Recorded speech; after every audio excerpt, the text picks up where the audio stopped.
Hi, everybody. So I wanted to talk about what it is that you were doing this week. There's a lot to get done in week 3. So let's jump into it. First thing, of course, is the lecture. It's really important to engage in the lecture.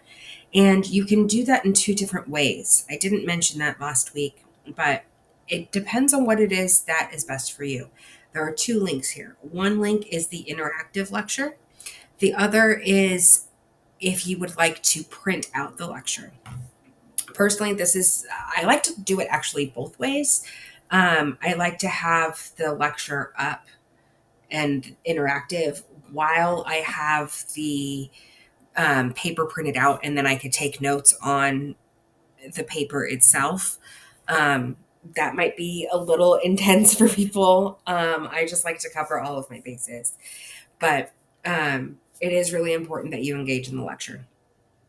Then there is the discussion, but we're going to skip over the discussion to talk about the potential resources worksheet first, because that's what it is that I would suggest that you work on first.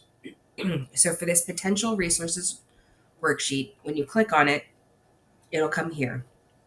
And then there is the worksheet that's here, and you can just fill it out directly. Just so you know, the rubric for this assignment is right here, so you can click there and see what it is.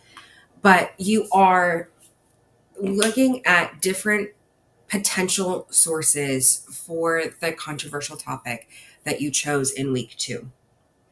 Um, so, with that, you are taking a look at search engines, online databases. The virtual library is what I would highly recommend. Um, and evaluate whether they are good sources or not. Find 4 sources that you could use. Talk about why they are good sources. Please don't just be like, oh, well, I found 4 sources and they were all really bad. Look for ones that are great. That way you don't have to continue to look so much more. So you're evaluating the sources using the CRAAP method. This is something that's talked about in the lecture. But essentially, the CRAAP method is, does it pass this? If not, it's crap. But currency. Currency relates to when it is that the source was written or produced. If it's a video, it would be more like produced. There are some types that the topic requires it to be more recent. So let's say if you were talking about pandemics and COVID-19, you would want something within the last couple of years. Whereas if you were writing about something in, I don't know, World War II, it doesn't have to be within the last couple of years. So the amount of time it is can be relative relating to what it is that you're talking about. Relevance is, does it relate to what it is that you are researching? If it's current and it has authority and everything else is good, but it doesn't relate to what it is that you're talking about, then it's not going to be a good source for you. Authority is, does the author have the credibility to talk about what it is that they're saying?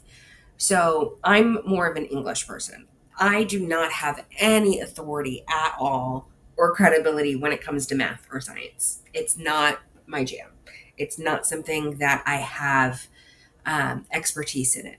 Now, if I was talking about teaching, and I've been a teacher for 18 years, I have credibility with that. I know what it is that I'm talking about. I know what it is that I'm doing. So the authority is the authority of the author. Accuracy is whether the information that is on this source is correct or not. You can check that by looking at different sources. It can also be checked if it's a peer review. If something is peer reviewed, you can assume that it's accurate because other people have looked at it. And then purpose is, what is it that they're trying to do? Are they trying to entertain, persuade, inform? Because that can potentially have some bias in there. So you're looking at different sources. Okay, you're looking at 4 potential sources, and for each one, you're filling this out. It is a worksheet. It does not need to be in complete sentences. I am totally fine if you just are like, Jane Smith is the author, and then the title is, this is my title. URL, it needs to be the full URL. So let's say it was from CNN. You cannot just put cnn.com, because if I go to this, I am not going to be able to see exactly what it is that you're looking at. I need to be able to click that link and see the exact source that you are doing. Then a sample in-text citation. So an in-text citation can be in 2 different ways. It could be a narrative citation, like Smith 2025 stated blah, blah, blah, blah, blah. It can also be a parenthetical citation where you have your sentence and then your parenthetical would be Smith, comma, and then the date. Your full APA reference means for your reference page. So let's just say it was Smith, comma, J, period. And then the title and then all the things. So it's the entire reference. Which of your 3 reasons does this support? Because remember from the assignment that was due week 2, you had to identify 3 different reasons for your controversial topic. And then it goes into the CRAAP: currency, relevancy, authority, accuracy, and purpose. Right? And then you just rinse and repeat for the other sources. So the reason I suggested you start with this one is your discussion for week 3, is over here. Your discussion for week 3 is, once you have chosen a source, evaluate it using the CRAAP method. And that's what you're doing here. So it would be smart, or I would recommend that you start with this week 3 proposed resources worksheet and use one of these sources to do this. I mean, you can do it the opposite way, totally fine. You do you, whatever it is that makes sense in your brain. But personally, I would do the worksheet first, because I will have already gone through the CRAAP test. And I can essentially just kind of change a couple words up and use that same thing. Consider whether it would be credible enough for a formal paper. So let's say that you had some potential here and you're like, oh, it passes all of these tests, but it's not very formal, so I maybe wouldn't use it. That would be something that you can talk about here. Remember, this is a controversial issue that you are talking about. You need to be respectful when you are talking to one another. It is very, very important that you understand that you are disagreeing with ideas and not with people, that people are able and are encouraged to have differing opinions, and you need to approach it respectfully. So that's really, really important. Then you also have an assessment having to do with primary and secondary sources. My computer is very laggy today.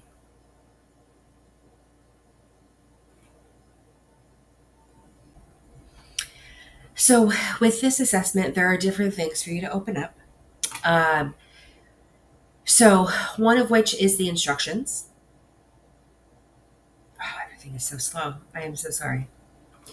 I highlighted some parts of it just for this video. When you open it up, it won't be highlighted. But you are writing a mini essay. It's 3 paragraphs about these 2 sources.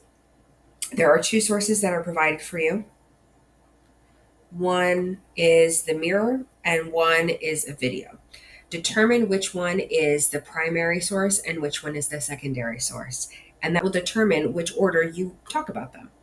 So your first paragraph is going to talk about the primary source. Which one is the primary source and why?